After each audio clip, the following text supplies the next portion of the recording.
उस गर्मी छुट्टी में 1 से 5 तक 5 दिवसीय जो ये प्रशिक्षण काम शुरू किया है वह बिल्कुल तुगलकी प्रमाण है। शिक्षा मंत्री से टेलीफोनिक बात की है कि इसको तुरंत स्थगित कीजिए।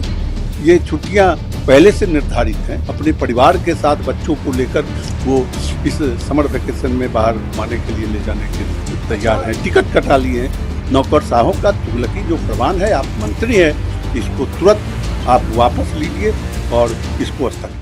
नमस्कार, आप देखना शुरू कर चुके हैं लाइव सिटीज को। मेरा नाम अभिषेक है। बिहार में छुट्टी के दौरान शिक्षकों की ट्रेनिंग के मुद्दे पर महासंग्राम छिड़ गया है, क्योंकि एक तरफ जहां जेडीयू और बीजेपी ने भी खुला मोर्चा खोल दिया है, तो दूसरी तरफ महागठबंधन के लोग भी इस पर खुला मोर्चा खोल रहे हैं।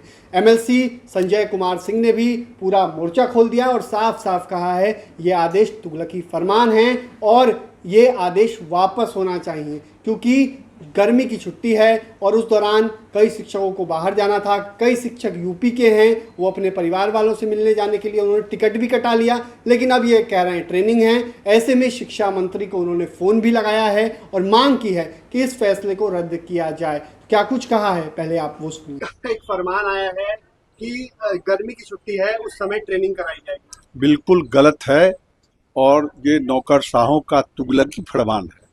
जब 1 तारीख से निदेशालय के द्वारा विभाग ने गर्मी छुट्टी घोषित कर दी है और तब उस गर्मी छुट्टी में 1 से 5 तक 5 दिवसीय जो ये प्रशिक्षण काम शुरू किया है वह बिल्कुल तुगलकी फरमान है। कल हमने शिक्षा मंत्री से टेलीफोनिक बात की है कि इसको तुरंत स्थगित कीजिए।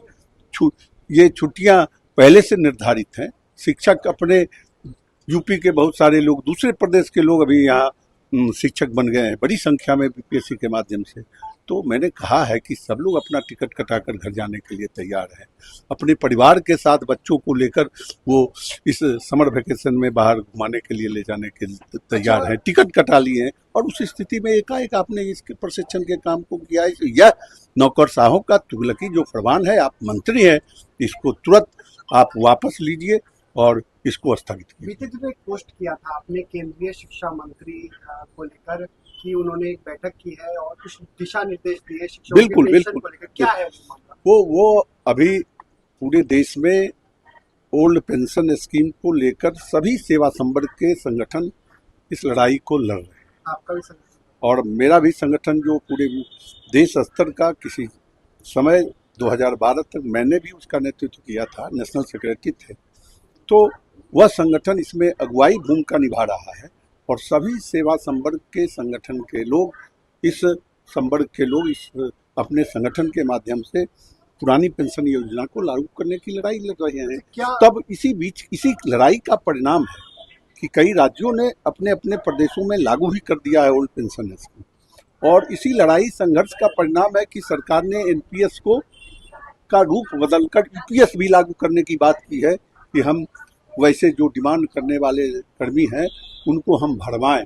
लेकिन हम लोग की मांग बिल्कुल सही है कि पुरानी पेंशन योजना जो 2005 के पहले इस देश में लागू था, सभी सेवा संवर्ग के कर्मियों को मिलता था, वह लागू। नियोजित शिक्षकों को क्या पेंशन मिलेगी?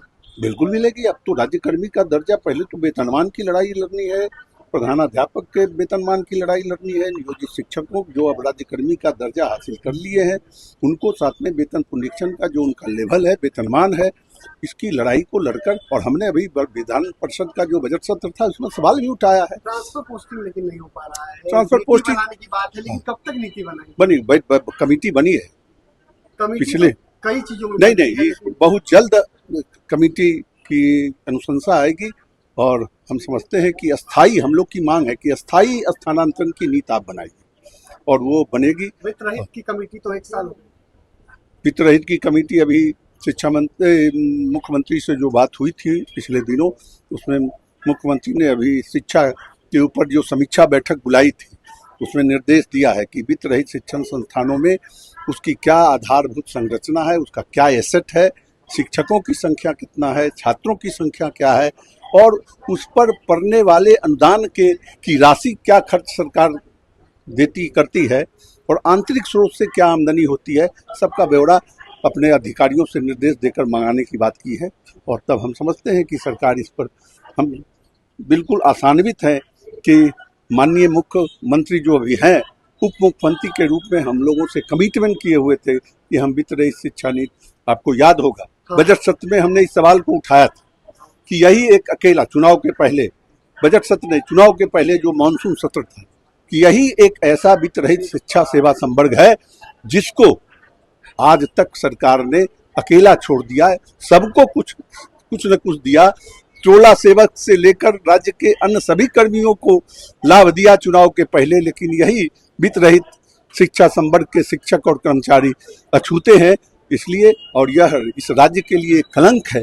इस कलंक को मिटाना, खत्म करना सरकार की जवाबदेही है। एक अंतिम इनका छूट गया था, वो जो फरमान जारी हुआ है शिक्षा विभाग का, बिल्कुल ये इसको तो मैं तुगलकी फरमान मानता हूं, और ये नौकरशाहों की बदमाशी है कि वह अब एक तरफ वही नौकरशाह शिक्षा विभाग के बड़े अधिकारी एक तरफ गर्मी की छुट्टी 1 जून से घोषित करते हैं, पहले से निर्धारित है, और तब 1 से 5 तक फिर प्रशिक्षण का काम भी उन्होंने शुरू कर दिया। शिक्षा मंत्री से आप बात करेंगे?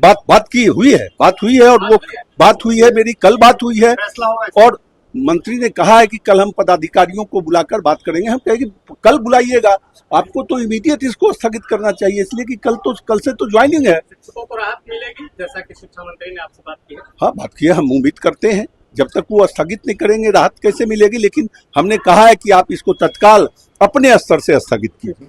तो आपने सुना कि क्या कुछ कहा है जो एमएलसी है संजय कुमार सिंह, उन्होंने अपनी बातों को कहा है और खुला मोर्चा एक तौर पर खोल दिया है। बने रहिए लाइव सिटीज के साथ, हमारे यूट्यूब चैनल को सब्सक्राइब करिए। तो चला के धन्यवाद।